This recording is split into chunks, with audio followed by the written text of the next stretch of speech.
నేను మటన్ తెచ్చాను కదా, మటన్ రోజు ఈ కొవ్వు సపరేట్ చేసే కూరలో కలిపితే నూనె ఆయిల్ అవుతుంది. నేను మటన్ తెచ్చాను కదా, ఆ మటన్ లో కొవ్వు అంతా తీసా. ఎందుకంటే ఇదంతా కడిగితే మటన్ అంతా కొవ్వు నూనె అయింది. అవునా? అవునవును, నిజమే. అంటే పేరుకుపోయిద్ది కూర అంతా, అందుకని తీసావు కదా.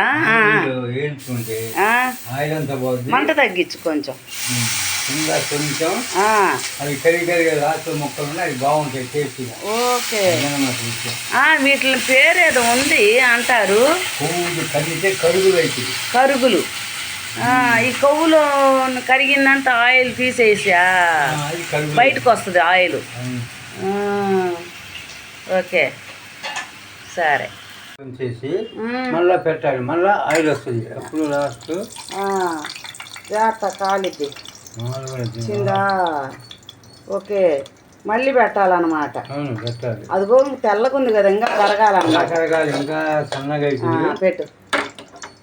ఏంటంటే అలా అయితే చిన్నగా ఎరుపులోకి వస్తే ఎరుపు రంగులోకి వస్తుంది. ఆయిల్ అంతా కరిగి కరగాలి, మొత్తం తినాలన్నమాట. మొత్తం కడుపులోకి పోయేది. అవునమ్మా, అంత ఆయిల్ వచ్చింది. మరి మటన్ తెచ్చుకున్నప్పుడు మటన్ ఎక్కువ కోసి దాన్ని సపరేట్ చేసి ఇలాగ చేసుకుంటే చాలా బాగుంటుంది. చూడు మళ్ళీ ఆయిల్ ఎంత వచ్చిందో. ఏదో 4 ముక్కలే అవి పెట్టుకుంటేనే బాగుంటాయని అది వరకు తిన్నాయను కదా అలవాటు. చూడండి ఎంత ఆయిల్ వచ్చేసిందో.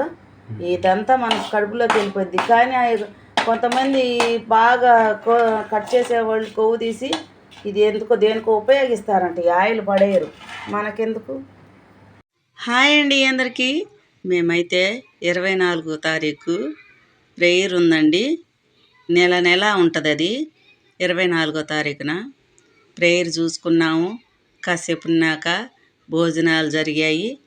చక్కగా భోజనం చేసి వచ్చి కాసేపు కూర్చున్నామండి. వెళ్ళాలనిపించలేదు, అంత నచ్చేసింది. నీకు ఇంటికి పోయి నిద్రపోవడమేగా, అందుకని కూర్చున్నాం జనాలను చూసుకుంటూ.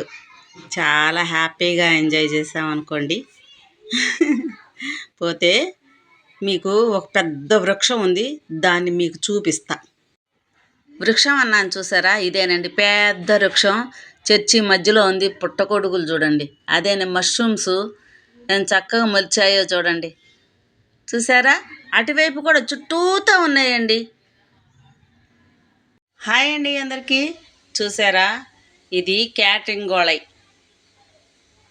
2 నెలలు అవుతుందండి అలాగే ఉంచా బయట. వాళ్ళు తీసుకెళ్ళమంటే తీసుకెళ్ళటల్లా. అదిగోండి వస్తారు, ఇదిగోండి ఆటో వాళ్ళు లేరండి తీసుకెళ్ళటాకని చెప్పి రాలా. ఇప్పటికొచ్చి తీసుకెళ్ళారు. ఎంత శుభ్రంగా కడిగి ఉంచాను. వర్షాలు పడ్డాయి, పాడైపోయినాయి. వాళ్ళకి బాగా తెలుసండి మాకు, అందుకు ఇంకొచ్చి ఇప్పుడు తీసుకెళ్తున్నారు. చూసారుగా, ఆటోలో వేసుకొని. అదిగోండి ఇప్పుడు దొరికారంట ఆటోలో. అది ఆటోలు దొరకలేదు, ఇన్నాళ్ళు ఉంచుకున్నా.